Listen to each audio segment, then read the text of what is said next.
할렐루야. 오늘은 우리는 어떤 하나님을 믿는가? 16번째로 꿈을 주시는 하나님, 이렇게 제목을 정하고 함께 은혜 나누기를 원합니다. 성경 전체는 하나님에 대한 꿈을 말씀하고 있어요. 하나님의 꿈은 성경 전체 여기저기도 다 나타나고 있어요. 하나님은 꿈을 가지고 계십니다.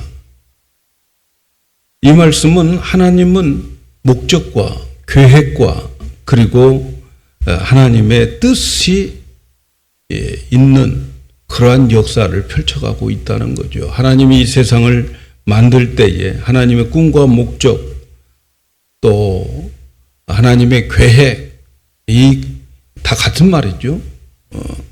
이런 것을 가지고서 세상을 창조하셨어요.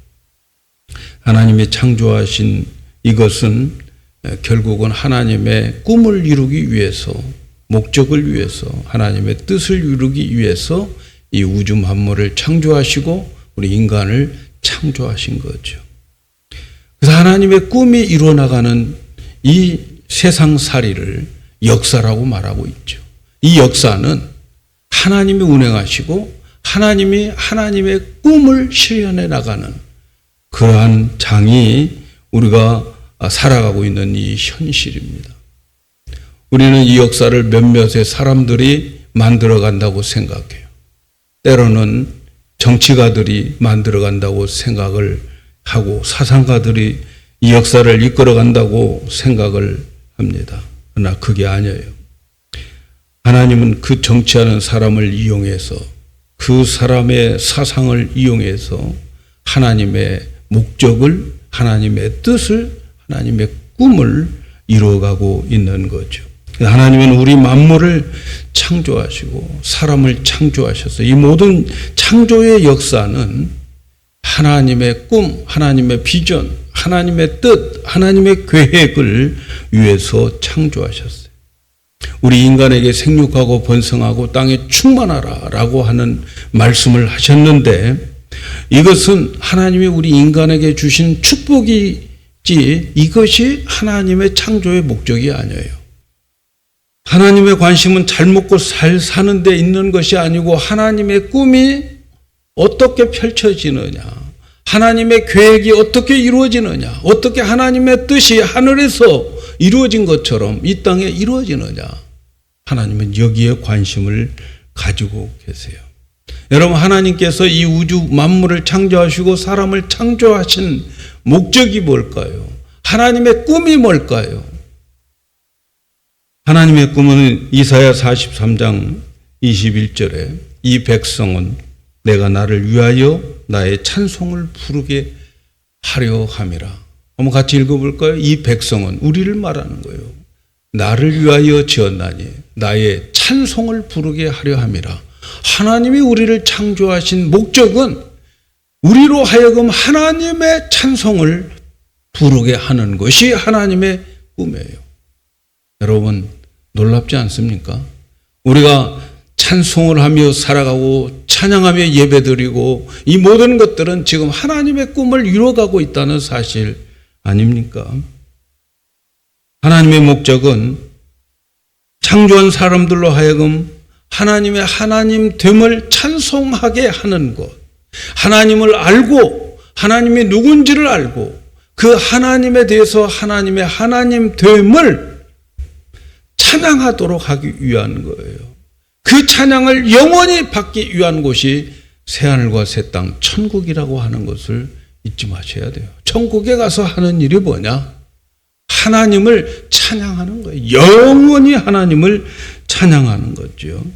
그래서 여러분, 우리가 하나님을 찬송하면서 살아가는 자는 지금 하나님의 꿈을 이루어 가고 있는 자들인 거죠. 하나님의 꿈은 이 세상의 모든 인간들로 하여금 영광을 받는 거예요. 사람의 제일 되는 목적이 뭐냐? 하나님을 영화롭게 하고 그를 즐거워하는 것인데 우리가 이 세상을 살아가면서 하는 일을 마지막은 하나님을 찬양하는 거예요. 이것이 하나님의 꿈이고 목적이고 하나님의 뜻이다 하는 것을 아셔야 돼요. 그래서 천국에서 끝없이 하나님을 찬송하는 곳으로 만든 거예요. 하나님은 찬송을 받으시기 위해서 우리 인간들에게 하나님의 꿈을 나누어 줍니다.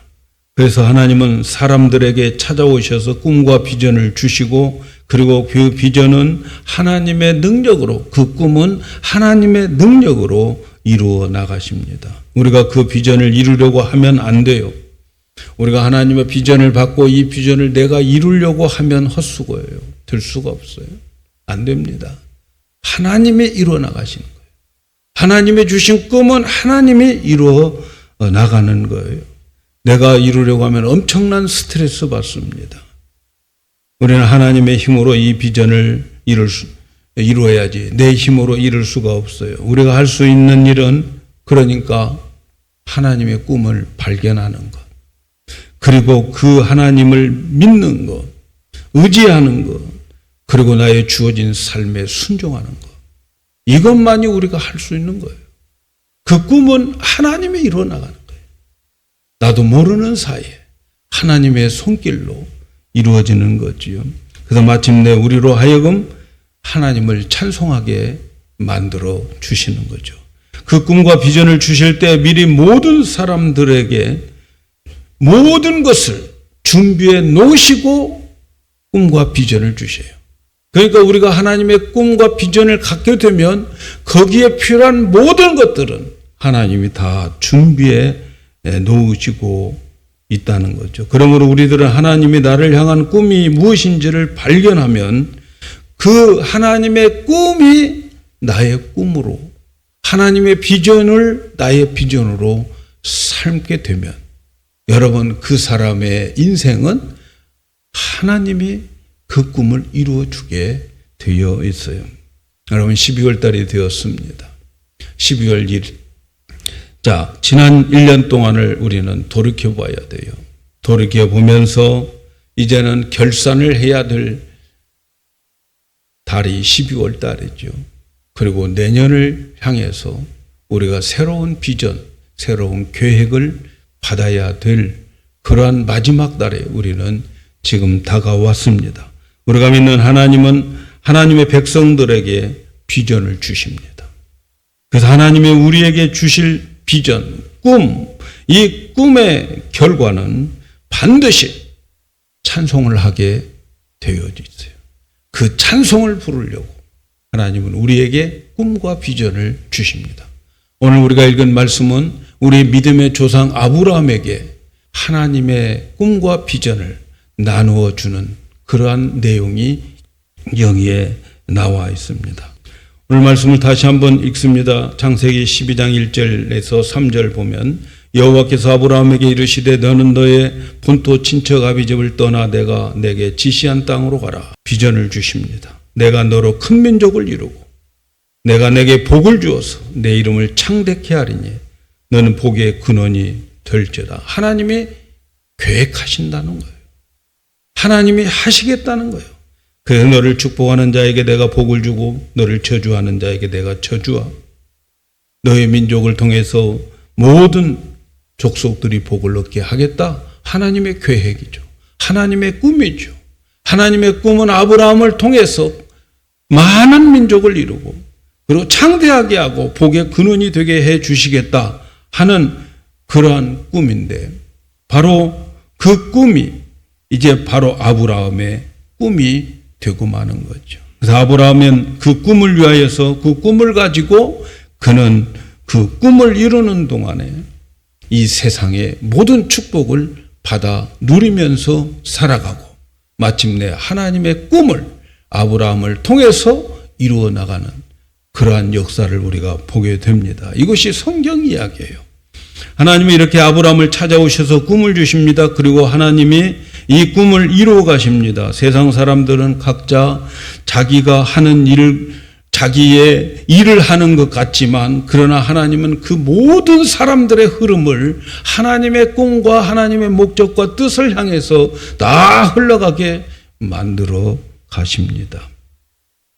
이 세상의 역사는 하나님의 꿈을 받은 자들의 그 꿈을 이루는 곳으로 흘러가게 되어 있습니다. 아브라함은 하나님으로부터 이러한 꿈을 받고 이제 순종합니다.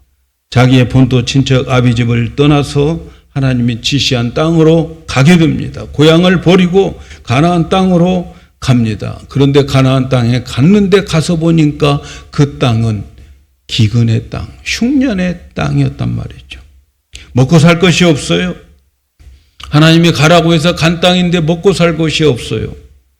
그래서 아브라함은 그 땅을 버리고 애굽으로 내려갑니다. 애굽은 세상을 말하는 거죠. 애굽으로 내려가면서 아내 사레와 이제 짜고 내려갑니다. 당신은 너무나도 아름다운 여인이니까 내 아내라고 하면 나를 죽이고 당신 뺏어갈 거 아니요. 그러니까 당신은 내 아내라고 하지 말고 동생이라고 해라. 그래서 아브라함은 자기 동생이라고 해서 뺏어가서 아내를 주어도 자기는 살겠다는 거예요. 여러분, 이게 믿음의 조상이에요. 믿음의 조상. 얼마나 이기적입니까? 여러분들이 훨씬 더 나아요. 아내는 다 빼앗겨도 괜찮고 자기는 살면 된다. 이게 아브라함이었어요. 하나님은 그 아브라함에게 하나님의 꿈을 나누는 거죠. 아브라함은 이제 애굽으로 내려갔어요. 그가 근심하고 염려하는 대로 돼요. 여러분, 근심, 염려를 없애버려야 될 이유 중에 하나가 뭐냐면 근심, 염려를 내가 가지고 있으면 그것이 찾아와요. 그리고 근심이 있으면 빨리 하나님께 패스하셔야 돼요. 그거 하나님께 맡기고 하나님 알았죠? 내 책임 아니에요? 이렇게 나가야 되는 거예요. 근데 그 근심하는 대로 아브라함의 아내를 넘보는 거죠. 그게 누구냐? 내 동생이라고. 그러니까 그래? 그러면 네 동생 우리 왕에게 갖다 바치자. 그래서 애굽의 바로 왕에게 그 아내를 바치게 되는 거죠. 근데 보세요. 하나님께서는 애굽의 왕에게 그 아브라함의 아내가 이제 궁전에 들어갔어요. 아브라함 얼마나 속탔겠어요. 근데 말이죠. 하나님께서는 당신의 꿈을 펼치기 위해서 아브라함에게 이 나쁜 놈아 그렇게 말하지 않아요. 오히려 바로 왕에게 너 건들면 죽는다. 그 사람에 임자가 있어. 그렇게 해서 깜짝 놀라게 만들어요. 아브라함을 불러서 야, 네 동생이라고 했는데 어떻게 된 거야?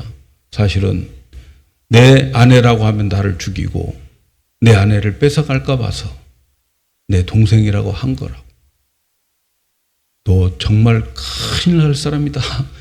그리고 아브라함에게 이 여인의 몸값을 톡톡하게 챙겨줘요. 그래서 마누라 이쁜 여자 얻음으로 인해서 이 아브라함은 부자가 됩니다. 그러니까 이왕이면 이쁜 여자 찾는 것도 괜찮을 것 같아요. 그리고 난 다음에 이제 많은 재물을 가지고 가나안 땅으로 다시 돌아옵니다.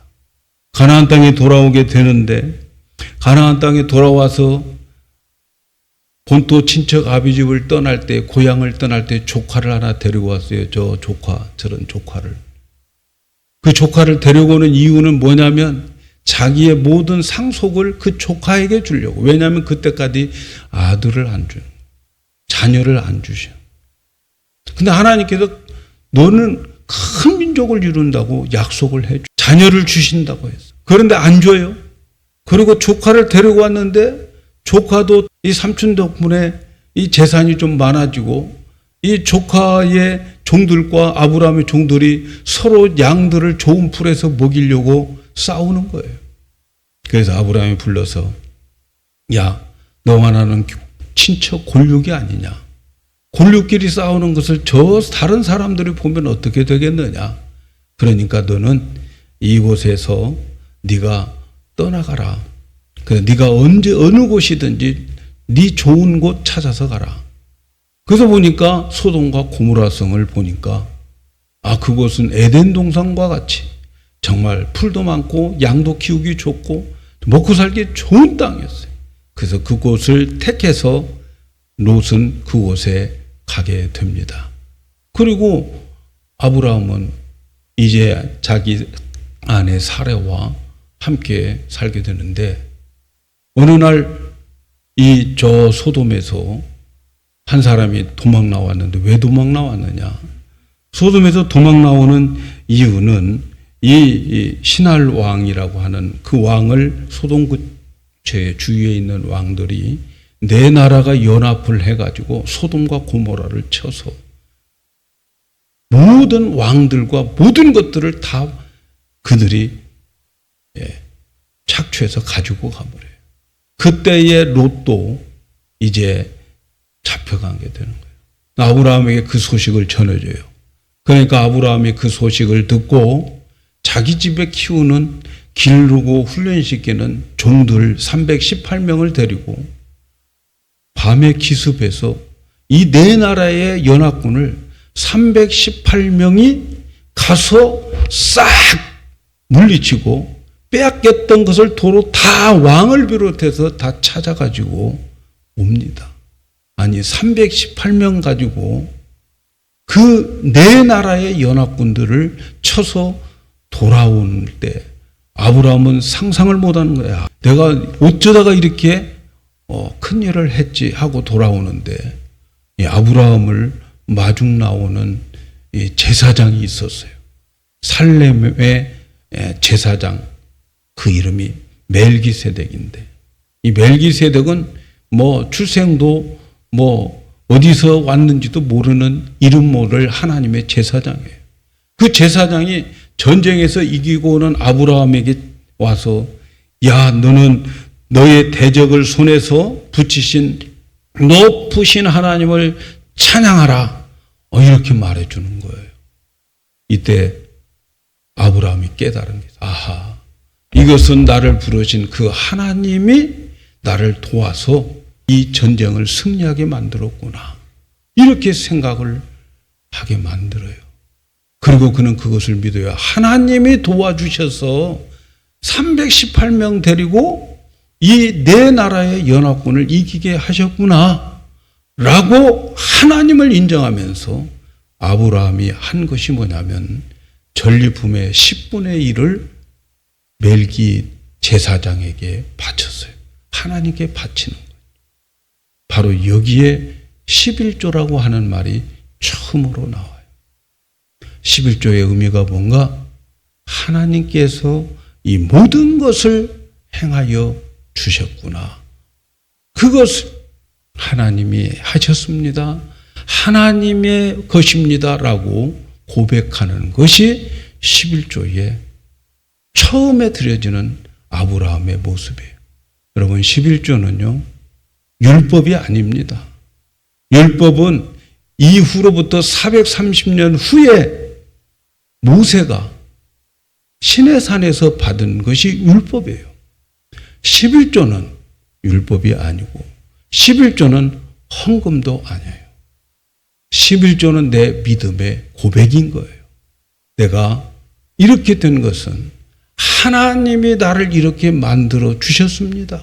내 생명도 하나님 것이고, 내 일도, 내 기능도, 내 재주도 모든 것이 하나님의 것입니다 라고 하나님의 하심에 대한 인정하는 것이 11조인 거죠. 그런데 하나님께서는 말라기 선지자를 통해서 이 11조를 하는 자들에 대해서 약속해 주신 게 있어요. 첫째는 내 창고가 차고 넘치게 해 주겠다. 두 번째는 황충이가 없게 해 주시겠다. 황충이가 뭐예요? 질병, 엉뚱한 곳으로 물질이 새가는 것. 여러분 그거 아껴보세요. 나중에 결산해 보세요. 남아있는가? 다 없어져요. 그리고 네가 하는 모든 것들 결실 전에 열매가 떨어지지 않겠다 약속해 주셨어요. 물질의 축복, 건강의 축복, 여러분 여기에 있습니다. 그래서 아브라함이 11조를 그때 하는 거예요. 아, 하나님이 해주셨구나. 하나님이 하셔서 내가 318명 데리고 이 네 나라의 연합군을 이기게 했구나. 이걸 말씀하는 거예요. 고백하는 거예요. 자, 그렇게 해서 이제 전쟁이 끝났어요. 그런데 아브라함에게는 좀 문제가 있어요. 내가 얼떨결에 318명 데리고 그 내나라의 연합군을 물리쳤는데 그 물리쳤던 그 군인들이 연합군들이 재정비해서 나한테 쳐들어오면 내가 어떻게 하지? 두려운 마음이 있는 거죠. 그 두려운 마음을 가지고 있을 때에 하나님께서 창세기 15장에 나타납니다. 하나님이 나타나가지고 야 두려워하지 말라. 내가 너의 방패가 되어줄 거야. 나는 너의 상급이 되어줄 거야. 여러분 이 세상에서 가장 큰 상금이 뭘까요? 하나님을 내가 상급으로 받는 거예요. 그 하나님은 우주 만물을 창조하시는 하나님. 우주 만물이 다 그분 거예요. 그런데 하나님이 나의 상급이 되어 주시겠다는 거예요. 저와 여러분, 우리에게 있어서 하나님이 우리의 상급이 되면 여러분 이보다 더 큰 거 바랄 것이 뭐가 있습니까? 하나님이 나의 상급이 되어 주신다는데 엉뚱한 것에 가서 상급 달라고 상품이라고 생각하지 마세요. 하나님이 나의 상급이면 끝나는 거 아닙니까? 그리고 내가 너의 방패가 되어줄 거야. 핵무기가 너를 쳐도 내가 너의 방패가 되어줄 거야. 걱정하지 마. 이렇게 아브라함을 안심을 시킨 거예요. 이때 아브라함이 한 가지 불만을 터뜨립니다. 하나님, 나를 이곳까지 오게 해놓고 큰 민족을 이루려면 씨를 줘야지. 상속자를 줘야지. 안 주시지 않습니까? 그러니까 나의 다메섹에서부터 온 충성된 종이 하나 있는데 이 엘리에셀을 나의 상속자로 내가 삼을 겁니다. 이렇게 이야기를 해요. 하나님께서 아브라함에게 아니야. 그는 내 상속자가 아니야. 내가 줄 상속자는 너의 아내를 통해서 날 거야. 그리고 그를 장막 밖으로 불러내서 하늘에 있는 별들을 보게 하고 하나님의 그 비전을 다시 아브라함에게 보내요. 저 하늘의 별들 봤니? 한번 세어봐라. 셀 수 없지. 저렇게 많은 별들처럼 너의 후손을 내가 주겠다. 약속을 하십니다. 꿈을 보여주시는 거예요. 하나님은 꿈을 보여주시는 분입니다. 그러니까 그것을 보고 아브라함이 믿었다. 이렇게 말씀해요. 그런데 그 다음 성경 구절을 보면 그래서 그를 하나님이 의롭게 인정을 했다. 그럽니다. 아브라함이 어떤 행위를 통해서 의롭게 된 것이 아니고 하나님의 꿈과 비전을 보여줄 때에 그것을 자기의 비전으로 자기의 꿈으로 그것을 삼는 그 모습을 하나님은 의롭다. 그렇게 될 줄로 믿는다라고 생각을 한 거예요. 그래서 하나님이 너 의로운 사람이구나 인정을 하죠. 그런데 또 불만이 있어요. 그런데 말이죠. 지금 내가 살고 있는 이 땅, 내가 이 땅이 하나님이 주신 땅이라고 해서 내가 여기에 살고 있는데 이 땅이 진짜 하나님이 나에게 주신 땅입니까? 그 약속 맞습니까? 라고 물어요. 이때에 하나님께서 아브라함에게 너는 지금 가서 3년 된 암소를 구하고 3년 된 암염소를 구하고 그리고 3년 된 숫소를 구하고 산비둘기, 집비둘기를 구해와라.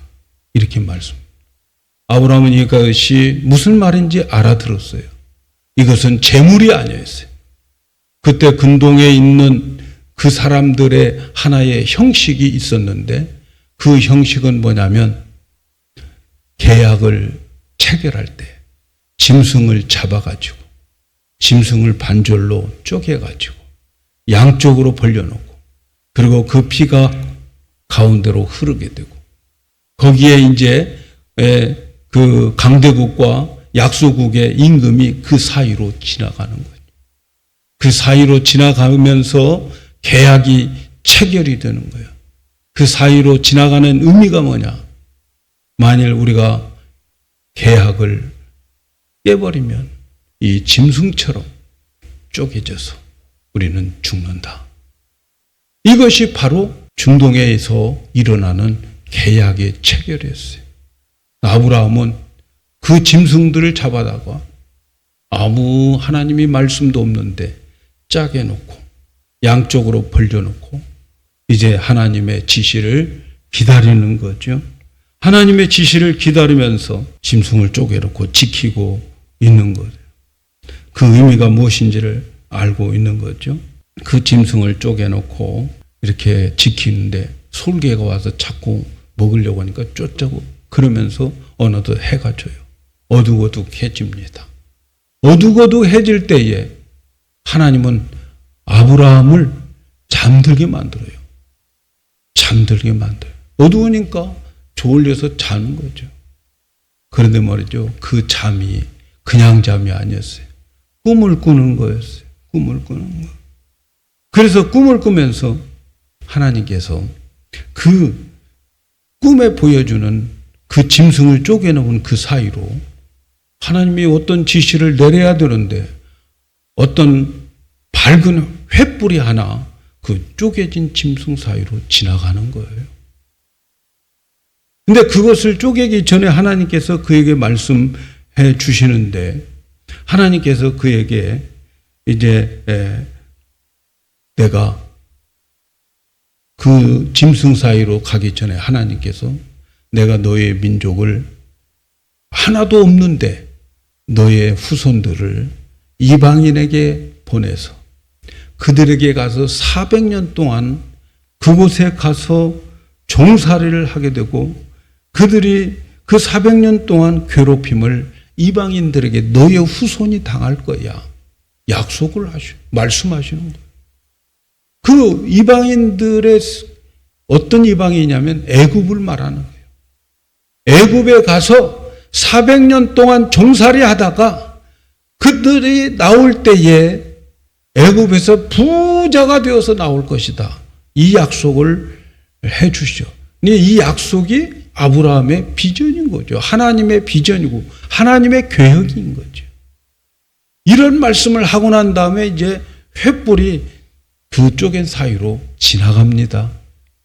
횃불이 그 쪼갠 사이로 지나가는데 그 횃불은 하나님의 임재를 가리키는.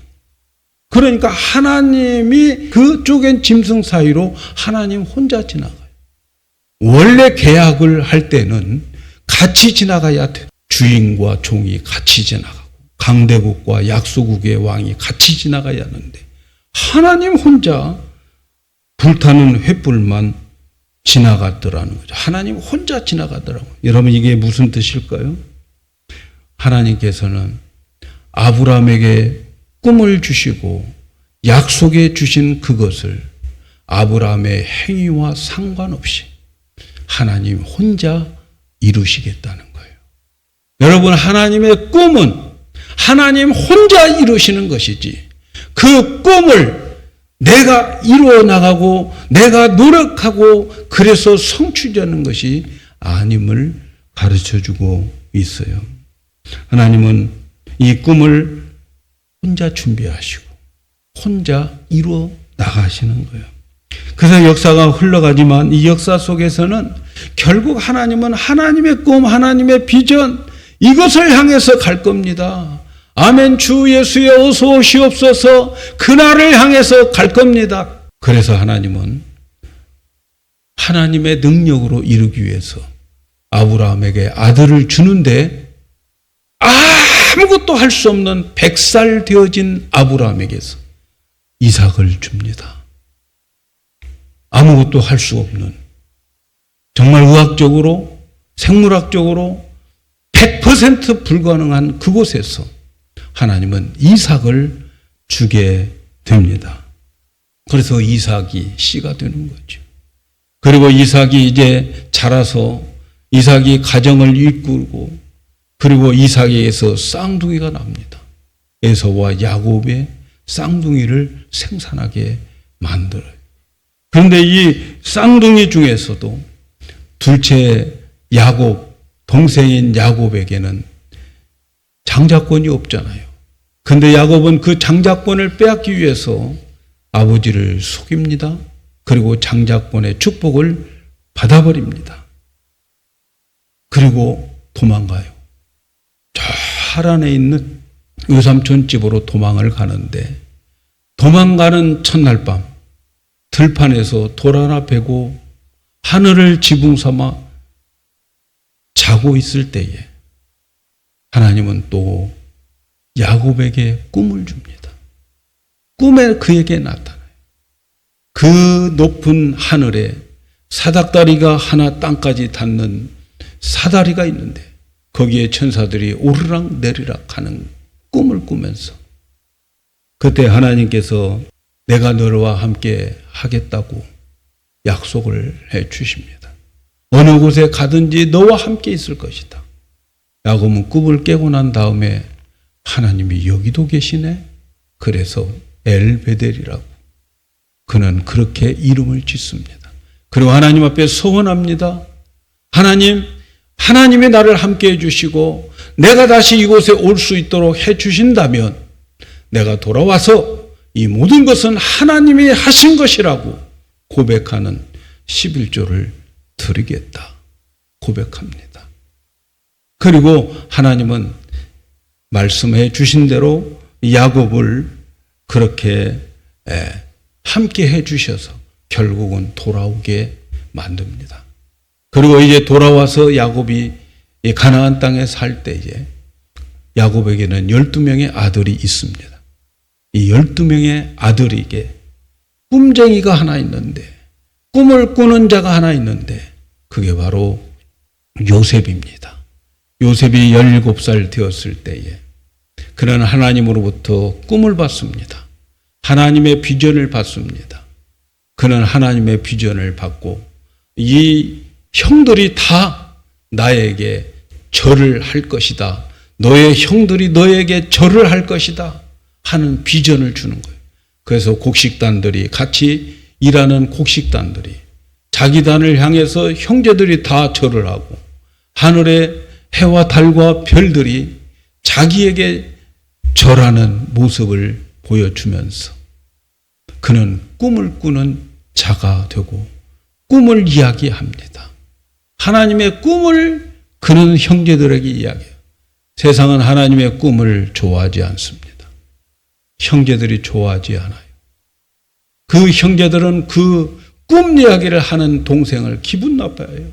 미워하고 시기합니다. 그래서 마침내 아버지는 요셉을 편애하고 있는데 너무 사랑하는 거예요. 왜냐하면 늙어서 낳은 아들이기 때문에 요셉을 너무 사랑하지만 형제들은 요셉을 너무 미워해요. 왜?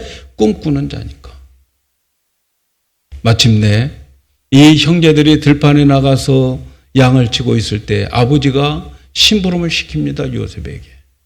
아버지 심부름을 받아서 그는 형님들의 먹을 것을 싸가지고 무덤으로 찾아가는데 저 꿈쟁이 온다. 그러면서 죽여버리자. 죽이기로 작정하고 깊은 우물에 넣었다가 다시 끄집어 그 미디안의 상인들에게 종으로 팔아버리죠. 그 사막을 종으로 끌려갑니다. 애굽까지 끌려가요. 근데 애굽에 가서 보디발의 집에 종이 됩니다. 보디발은 그때 당시에 바로 왕의 경호 실장이죠. 바로의 경호를 책임지는 사람, 높은 지위에 있는 사람이에요. 그곳에 가서 종살이를 하는데 얼마나 성실하게 종살이를 하는지 이 보디발은 그 안에 있는 모든 것들을 전부 다 맡겨버리고 그리고 난 다음에 그를 이제 집안의 총리로 세우는 거죠. 그런데 그가 너무나도 멋있는 청년이었어요. 보디발의 아내가 유혹을 합니다. 그 유혹을 물리치다가 억울하게 누명을 쓰고 감옥에 들어가게 됩니다. 그런데 감옥에 들어가서 요셉은 꿈꾸는 자를 만납니다. 신하들이 들어왔어요. 두 신하가 들어왔는데 그 신하들이 어젯밤 내용이 다른 꿈을 꾸었는데 그 꿈을 해석해 주고 한 사람은 당신은 사형이고 당신은 복권일 것이라고 말해 줍니다.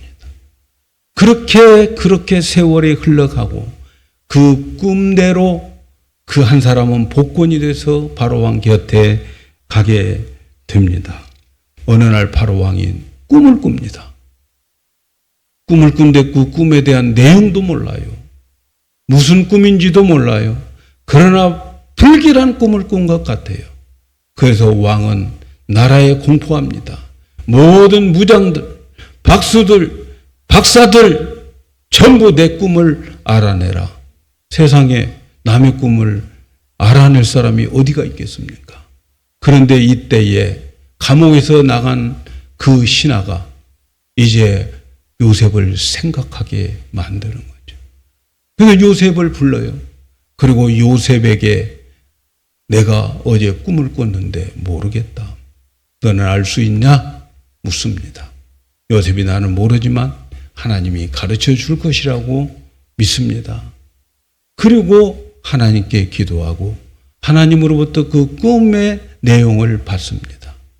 그 내용은 왕이 꿈꿨던 것은 7년 동안 이 나라의 풍년이 될 것이고 그리고 7년 동안은 이 나라의 흉년이 될 것인데 슬기로운 이 신하를 고용해서 그래서 7년 동안 풍년의 기간 동안 잘 관리하고 그리고 난 다음에 7년 그 기간 동안에 왕은 잘 이 나라를 다스리면 이 나라 애굽은 절대로 망하지 않을 겁니다. 그 꿈을 가지고 이야기를 해주고 그래서 이제 꿈풀이를 해줬는데 왕이 생각하니까 아니 이 세상에 하나님의 이 영을 받아가지고 이렇게 총명한 자를 어디서 찾겠느냐. 네가 그 일을 감당해라 하면서 자기가 끼고 있던 반지를 빼서 요셉에게 끼워주면서 그 반지는 모든 것을 할 수 있는 권한이 있는 옥새와 같은 반지. 그것을 요셉에게 줍니다. 그리고 요셉은 애굽의 제2인자가 되는 거예요. 7년 동안, 6년 동안에 이제 온 세상이 양식이 없어서 요셉에게 와서 다 양식을 사가는데 어느 날 보니까 자기 형제들이 그 앞에 와서 자기에게 절하고 있는 모습을 보면서 이것이 바로 옛날 나의 하나님이 주신 비전이 여기에서 성취되었구나. 이렇게 생각을 하는 거예요. 17살에 받았던 하나님의 비전.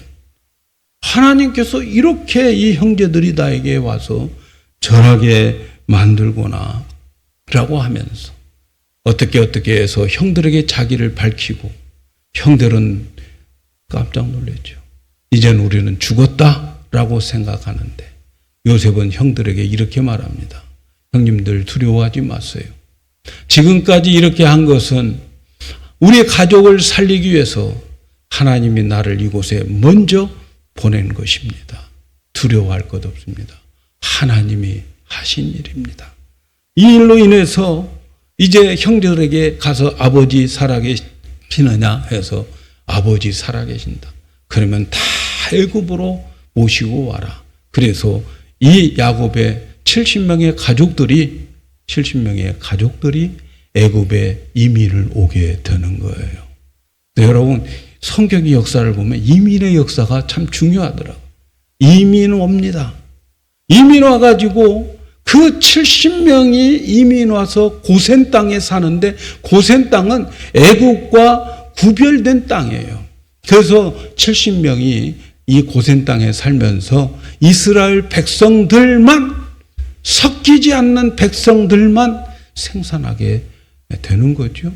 70명이 와가지고 그곳에 살게 되는데 이 70명이 와서 사는 그 해부터 400년 아브라함에게 비전을 보여주고 꿈을 보여주면서 너의 족속들이 객지 생활을 400년 동안 할 것이다. 그 400년이 시작이 되는 거예요. 하나님의 꿈이 그렇게 이루어져요. 그래서 400년이 지나고 난 다음에 그들은 너무 많은 애굽 사람들로부터 노예 생활을 하면서 고역을 받으니까 하나님을 찾기 시작하고 하나님을 부르기 시작합니다. 그리고 난 다음에 하나님은 그들의 기도를 들으시고 지도자를 준비하는데 그 지도자가 모세란 말이죠. 모세. 그래서 그 모세를 통해서 하나님은 그들을 데리고 이제 출애굽을 하는 거예요. 애굽에서 나오게 되는데 하나님이 그들을 데리고 나오면서 홍해바다도 갈라 건너가게 하시고 그리고 그들을 홍해바다에서 건너오게 한 후에 나중에 모세가 시내산에서 하나님께 이런 고백을 합니다. 주의 종 아브라함과 이삭과 이스라엘을 기억하소서. 주께서 가리켜 그들에게 맹세하여 이르시되 내가 너희 자손을 하늘의 별처럼 많게 하고 나의 허락한 이 온 땅을 너희 자손에게 주어 영영한 기업이 되게 하리라. 내가 너희 자손을 아브라함과 이삭과 야곱에게 약속하신 것 너희 자손을 하늘의 별처럼 많게 하겠다. 하늘의 별처럼. 아브라함을 밖에 나와라. 하늘의 별들을 봐라. 너의 후손이 저렇게 많으리라. 약속한 그 말씀. 하나님께서 이렇게 그 꿈을 이루고 마십니다. 하나님의 꿈을 내 꿈으로 받아들이는 아브라함. 그리고 그 꿈대로 되어지는 것을 보게 합니다. 사랑하는 여러분, 성경은 이렇게 꿈 이야기로 가득 차 있어요. 하나님의 계획, 하나님의 비전으로. 그래서 하나님은 꿈꾸시는 분이고 우리를 꿈을 꾸게 하시는 하나님입니다. 하나님의 영원한 비전은 새 예루살렘, 새 땅에 가서 우리와 함께 영원한 찬양을 받는 것이 하나님의 비전입니다. 이 비전은 반드시 이루어집니다. 그러므로 여러분, 우리가 하나님의 꿈을 나의 꿈으로 받아들이는 것은 정말 똑똑한 거예요. 정말 영리하게 세상을 살아가는 것입니다. 하나님의 꿈을 내 꿈으로 받아들이는 자들이 우리 모두가 되어야 돼요. 그러기 위해서 하나님의 꿈을 우리는 발견하셔야 됩니다. 하나님의 꿈은 나이와 상관없어요. 나이와 상관 있어요? 우리는 이제 나이가 먹을 만큼 먹었으니까 나는 80세고 나는 90세니까 하나님의 꿈을 내가 꿀 필요가 있겠나 이 나이에. 아닙니다, 여러분. 하나님의 꿈은 나이와 상관없어요. 하나님의 꿈을 받으셔야 돼요. 하나님의 꿈을 받으셔야 돼요. 모세는 80세에 아브라함은 100세에 아들을 낳고 요셉은 17살 때에 꿈을 받았어요. 하나님의 꿈이 내 꿈이 되고 내 인생의 목표가 된다면 그것은 반드시 이루어집니다. 왜? 하나님이 하시는 것이기 때문에 이루어집니다. 하나님의 비전은 절대로 나이와 상관없음을 기억하시기를 바랍니다. 하나님은 꿈은 크고 비밀한 것을 있어요. 자, 아무나 그 꿈 가르쳐 주는 게 아니에요. 그 꿈은 비밀로 되어 있어요. 사람들은 잘 몰라요. 경험하지 못해요. 그래서 고린도전서 2장 9절에 이렇게 말씀합니다. 기록된 바 하나님이 자기를 사랑하는 자들을 위해서 예비하신 모든 것은 눈으로 보지 못하고 귀로 듣지 못하고 사람으로 마음으로 생각지도 못한 것과 같다. 이렇게 말씀. 하나님이 우리에게 행해 주시는 그 꿈들, 하나님이 우리에게 주시고자 하는 비전들은 아무도 경험하지 못하고 보지 못하고 생각하지 못한 것을 우리에게 주신다고 했습니다. 그것을 찾아야 돼요. 어떻게 찾아야 돼요? 기도로 찾아야 돼요. 에레미야 33장 3절에 너는 내게 부르짖으라. 내가 응답하겠고 내가 알지 못하는 크고 비밀한 일을 내게 보여주리라. 약속해 주셨어요. 약속해 주셨어요. 여러분, 하나님의 크고 비밀한 일을 발견할 수 있는 것은 부르짖어야 돼요. 기도해야 돼요. 묵상 기도 갖고 안 돼요. 부르짖어 기도해야 돼요. 정말 하나님의 비전이 내 비전이 되기를 원합니다. 하나님 그것 하고자 하는 것, 내 인생을 통해서 나를 통해서 하고자 하는 것이 무엇입니까? 보여주세요. 부르짖는 자들에게 하나님께서는 크고 비밀한 일을 보여주신다 말씀해 주셨어요. 그러면서 동시에 우리는 하나님의 말씀을 가까이 해야 돼요. 여러분, 성경이 기록되기 이전에 가장 확실한 하나님의 말씀은 꿈을 통해서 주셨어요. 꿈을 통해서 주신 말씀이 가장 확실한 말씀이었어요. 그러나 오늘 우리에게 가장 확실한 말씀은 이미 기록해 놓은 성경을 통해서 우리에게 하나님의 비전을 기록해 놨어요. 근데 그거 아무나 성경 읽는다고 되는 게 아니에요. 부르짖어 기도하고 하나님의 꿈이 내 꿈이 되기를 갈망하는 자들에게는 성경을 읽어가는 동안에 하나님의 비전이 보여지고 하나님의 꿈이 발견되어지게 될 것입니다. 사랑하는 여러분, 이 세상에 가장 성공한 사람, 자기의 꿈이 실현되는 사람이 성공했다라고 간증하고 자랑할 수 있잖아요. 내 꿈, 내가 세운 꿈은 성공할 수 없어요. 그러나 하나님이 세워놓은 그 꿈을, 그 비전을 나의 비전으로 받아들인다면 그 사람은 반드시 성공할 것입니다.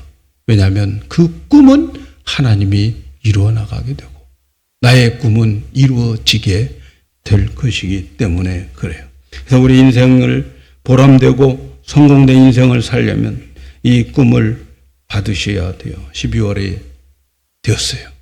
여러분, 우리는 내년에 하나님이 나에게 주시는 꿈이 무엇인가?